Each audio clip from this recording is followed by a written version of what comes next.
This question, I kind of don't like how it's worded because it's boxing us into a one or two options here, but I'm going to phrase it anyway. Let you handle it. Here we go.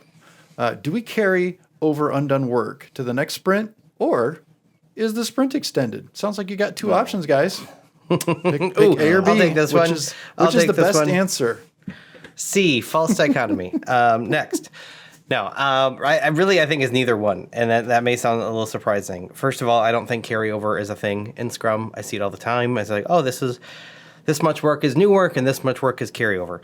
And I get what people mean, and I'm not trying to wag my finger and saying don't use that word, but what really happens in Scrum is when, at the end of the sprint, work that you've started just goes back to your product backlog, and it's just prioritized with the other work.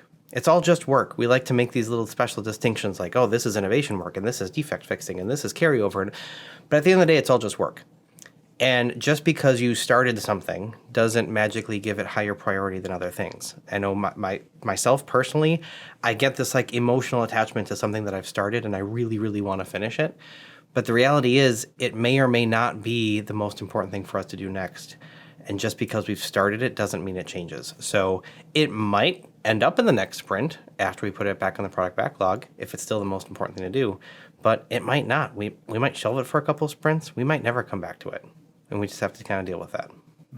Yeah, I'm all about that. So you got my mind going right to sunk cost fallacy, sort of an economic term. But just because you've spent 2 weeks working on something doesn't mean it makes sense to work on it for another 2 weeks.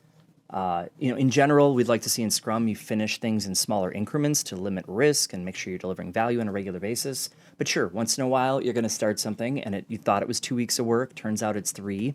What do you do at that 2 week point? The way Scrum talks about it is basically you're going to throw that back on your backlog. You'll re-estimate it to reflect how much work is remaining. And then you'll make a decision in sprint planning. Is it still the most important thing to do, or do you move on to something that is now higher priority?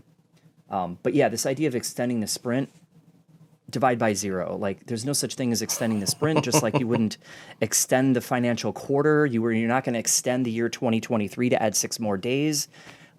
These are just time boxes. That's it. When the time box expires, the time box expires. Let me hit the assumptions that are behind these questions, or at least the options that they're providing in the question.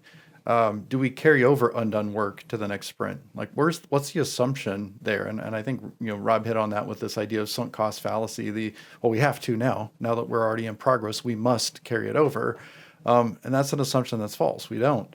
Let's look at the sprint extended. We think the only other option is to show up at a sprint review with all the work done that was forecast at the beginning of the sprint. Also a fallacy. This is an assumption.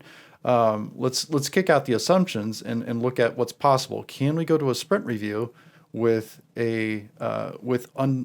no work to present? And you can. There's actually transparency that's invited there, and a little bit of humility that says, look, here was the difficulties we had this sprint. We don't have a done increment to present. This is an opportunity to inspect and adapt as a group, not necessarily to try to cover our backsides and try to force some sense of like, well, we did it, we just needed 2 more days. Inspecting, adapting, you give yourself the opportunity and accept the results as they are. So you all had great options. I just wanted to challenge the assumptions behind the options there.